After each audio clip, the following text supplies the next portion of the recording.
Hello everybody, ProtoFoxy coming back at you with another video. Today we're going to be looking at something I was waiting a while for, that I had kind of called on social media a bit, and even in my review of its pre-tool I said it, but at that point I think it was all accepted as common knowledge that this was going to be the end result. Today we are looking at Transformers Legacy United Robots in Disguise 2001 universe. Oh my god, that's going to be such a mouthful, and some other videos I'm working on that's making the distinction. I'm just going to go Ritto 1. But we're looking at Sideburn, a toy that I was, in fact, very excited about. And first we'll look at the box. We got Sideburn artwork, Legacy United, Transformers, more Sideburn artwork. I really love that render of him. That looks really good. We got product placement and stuff like 18 steps. We'll see about that. 40 years, blah, blah, blah, blah, blah. That is it for the packaging. And we have now added a small little turntable. So we will see how that works. A little bit of experiment. We've got Sideburn here in vehicle mode. He is a sports style coupe of made up model. And let's get that centered there. Made up model. Take a look at that. Pull him a little closer. Now we got to have him centered because he's going to spin around. But detailing is, really good. I think it's actually a cool looking mold, considering that, or a cool looking car rather, considering that you can't have, or you can, but licensing is just such a pain in the ass. And it just, I think it works. I think it works for him. We'll get a close-up look at the detailing. We got the yellow translucent plastic here, which is very reminiscent of his original RID-01 toy, which will show up in the robot mode comparisons. I will not be transforming that toy because it is very difficult, and transforming a bunch of very difficult toys is not on my list today. So we got, the metallic blue flame detailing. I wish it was a bit more vibrant, but it looks good. It hits all the notes of what Sideburn was. He's got his weapon storage, his accessory, his gun, which is one of them.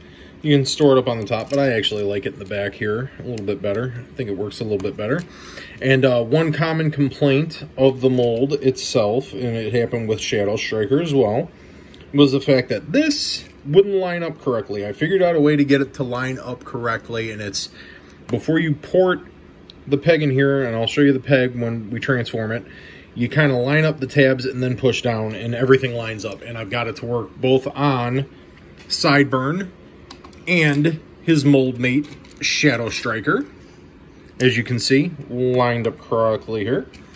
But, we can see redeco working pretty well here as we give it the 360 turnaround. And I feel like that actually helps out quite a bit as opposed to me just turning it around by hand. But all in all, they look good, and I really love the fact, and I'll mention this a few times in this review, that this is not only just a callback to, the two toys being retools, redecos of each other, but also kind of a veiled callback that Shadow Striker originally was a BotCon 03 exclusive. That was a redeco, retooled version of Sideburn, the retail release, and now we got it the other way around. I think that's kind of neat. That's just something that I think is pretty cool. So we'll go ahead and get into transformation. It's pretty easy. I went over it in my Shadow Striker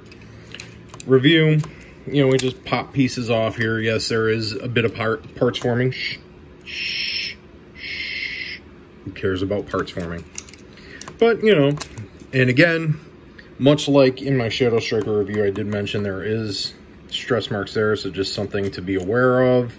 Something that I noticed happening pretty much out of the box, so I think it might just be the way it's engineered, but it doesn't bother me too much. Get that up there, and now I always leave it on, and you'll notice in robot mode, I actually have it in the proper arm over there in reference to his 01 release, as we just go ahead and just do all of the transformy things. Oh yeah, I forgot. We got to pull the legs down and out and all that good stuff.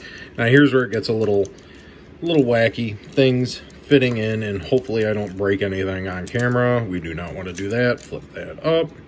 That's all there. We can go ahead and tuck that in. We see the head. All that good stuff. We're just going to go ahead and just keep it rolling here. Just, you got tabs. Those all go in there. All that stuff. Everything's coming out pretty well. Go ahead and get here.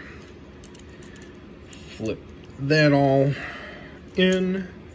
All that good stuff there. I forget. You got to kind of get it and then finish there. Get that there. Boom. Boom. Fold the feet down. And then we take this whole assembly here. First, we're going to go ahead and flip those guys down. Whole assembly here. Accordions down. And we have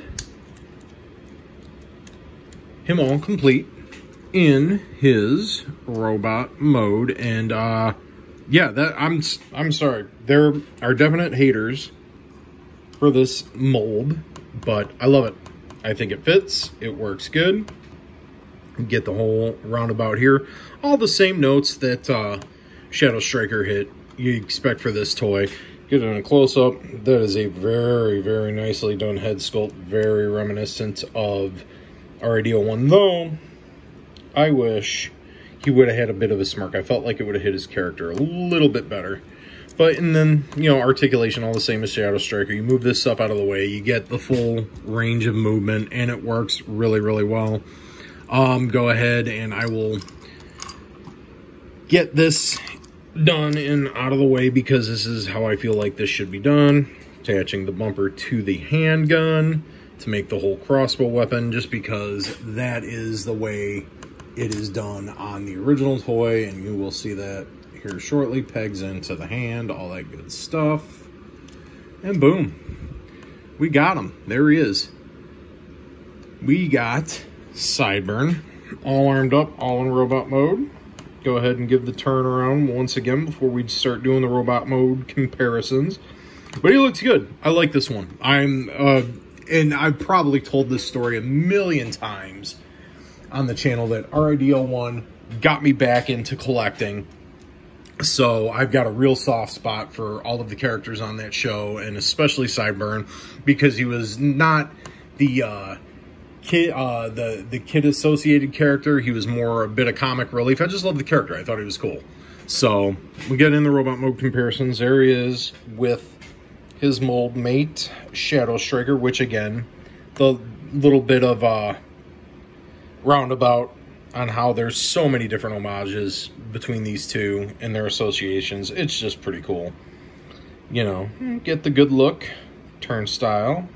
And hopefully this turnstile is working for you. You know, I mean, some people use them, some don't. I thought I would go ahead and give it a shot, because why not? But here's what we're coming for in this review. This is something that makes me incredibly happy.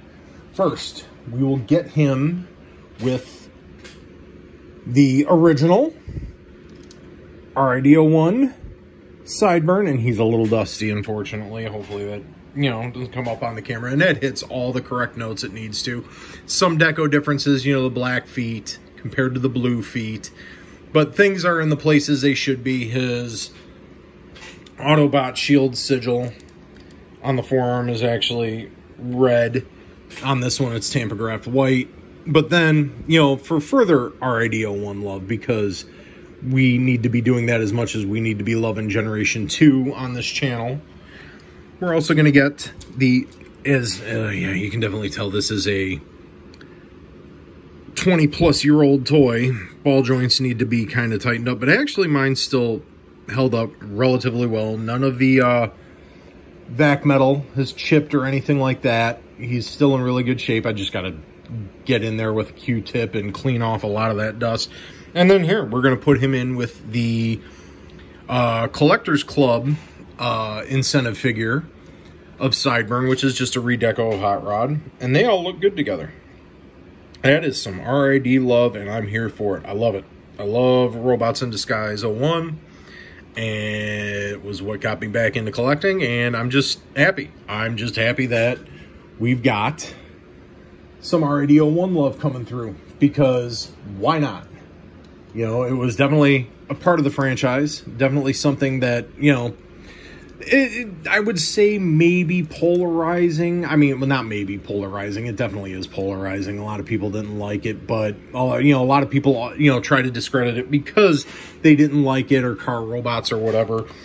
But really, the with RID-01 and then Armada really shot Transformers back into the public zeitgeist when you think about it. It really kind of kick-started the whole Transformers boom in the early 2000s and bringing it back to relevancy because, you know, Beast Wars was very well received, but then Beast Machines was not, and then originally they were going to continue with the Beast Wars story, and it didn't happen because of, you know, just the way Beast Machines didn't land, so they had to kind of redo everything they did, and that's what really started kind of them reimagining. They went to work on Armada, but it needed a year and they needed a placeholder. RID-01 was the placeholder, but it was good. I enjoyed it. It was fun.